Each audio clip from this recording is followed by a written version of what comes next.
కరువు కాలంలో ఎల్లంపల్లి ప్రాజెక్టు కల్పతరువుగా మారింది. మేడగడ్డ బ్యారేజ్ నుంచి రివర్స్ పంపింగ్ అవసరం లేకుండానే ప్రాజెక్టు నిండింది. పైసా ఖర్చు లేకుండానే ఎగువ ప్రాంతాలకు నీటిని ఎత్తిపోస్తున్నారు. ఎల్లంపల్లి నిండుకుండలా మారడంతో 14 టీఎంసీల నీటిని దిగువకు వదిలారు. మరింత సమాచారం మా ప్రతినిధి మాంతయ్య అందిస్తారు.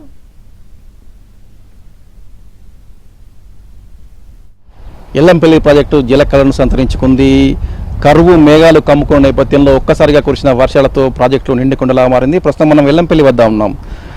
గడిచిన 24 గంటల్లో ఎల్లంపల్లి ప్రాజెక్టు పూర్తి సామర్థ్యం చేరుకోవడంతో పాటు వచ్చిన వరదను వచ్చినట్టే దిగువకు వదాల్సిన పరిస్థితి కనిపిస్తోంది. మనం చూస్తున్నావచ్చు ఎల్లంపల్లి ప్రాజెక్టుకు సంబంధించి దిగువ నుంచి ఎత్తిపోయకుండా కూడా ఈసారి ఎగువ నుంచి వచ్చిన వరదతోటే పూర్తి స్థాయిలో ప్రాజెక్టు నీటి మట్టానికి చేరుకుంది.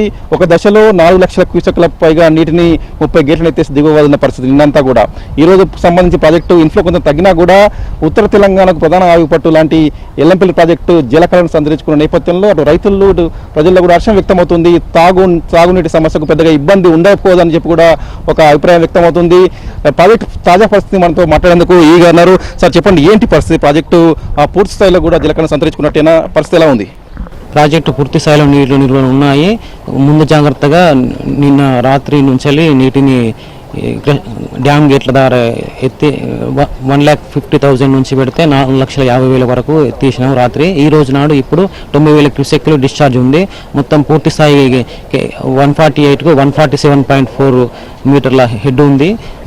పూర్తి కెపాసిటీ 20.175 గాను 18.5 టీఎంసీ కెపాసిటీ ఉంది. ఇన్ఫ్లోస్ వచ్చేసి 1,30,000 ఇన్ఫ్లోస్ ఉన్నాయి. డిశ్చార్జ్ వచ్చేసి 90,000 క్యూసెక్స్ డిశ్చార్జ్ ఉంది. 15,750 క్యూసెక్స్ నంది పంప్స్ ద్వారా లిఫ్ట్ చేస్తున్నారు. ఎల్లంపల్లికి సంబంధించి మొదటి నుంచి కూడా గత కొద్ది రోజులుగా కూడా ఎల్లంపల్లి బ్యారేజ్కు కరువు పరిస్థితులు ఎల్లిన ప్రభావంతో ఖచ్చితంగా కూడా దిగువ ఏదైతే మేడిగడ్డ నుంచి ఎల్లంపల్లిలోకి వాటర్ను ఎత్తిపోయాలనే డిమాండ్లు వచ్చాయి. ప్రధాన ప్రతిపక్షాలన్నీ కూడా ఆందోళన నిర్వహించాయి. అయితే ఏదైతే దిగువన ఉన్న బ్యారేజ్ల పరిస్థితి మేడిగడ్డ కావచ్చు, అన్నారం బ్యారేజ్లలో ఉన్న సాంకేతిక లోపాల కారణంగా అక్కడ నిల్వ చేస్తే దిగువన ఉన్న గ్రామాలకు ముంపు పొంచి ఉంది అని చెప్పి ప్రభుత్వం చెబుతూ వచ్చింది. అటు ప్రతిపక్షాలు ఇటు అధికార పక్షం వద్ద ఈ ఎత్తిపోతల విషయంలో దాదాపు నెల రోజుల నుంచి ఒక రగడ కొనసాగింది.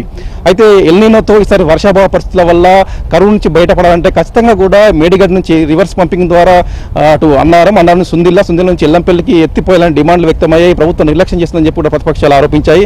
అయితే ఎగువ నుంచి తాజా వర్షాలతో ఎగువన ఉన్న కడెం ప్రాజెక్టు పూర్తిగా ఎండుకోవడం, అక్కడి నుంచి వరదంతా కూడా ఎల్లంపల్లికి రావడంతో దాదాపు 24 టీఎంసీల మేర నీరు ఎల్లంపల్లికి చేరినట్టు అధికారులు చెప్తా ఉన్నారు. దాదాపుగా ఎల్లంపల్లి పూర్తిస్థాయి సామర్థ్యం 20.15 టీఎంసీలు కాగా ప్రస్తుతం 19 టీఎంసీల మేర నీటి నిల్వ నుంచి మిగతా నీటిని వచ్చినట్టే దిగువ వదులుతా ఉన్నారు. దిగువన ఉన్న సుందిల్ల, అన్నారం, మేడిగడ్డ మీదుగా గోదావరి ఉరకలు పెడతా ఉంది. మొత్తానికి కూడా అందరి అంచనాలను పటాపంచలు చేస్తూ ఒక్కసారిగా కూడా కురిసిన వర్షాలతో ఉత్తర తెలంగాణ కరువు తిరిందని చెప్పి మనం చెప్పవచ్చు. ఇదక్కడి పరిస్థితి. శ్రీనివాసరావు, మాంతయ్య, ఎల్లంపల్లి ప్రాజెక్టు నుంచి.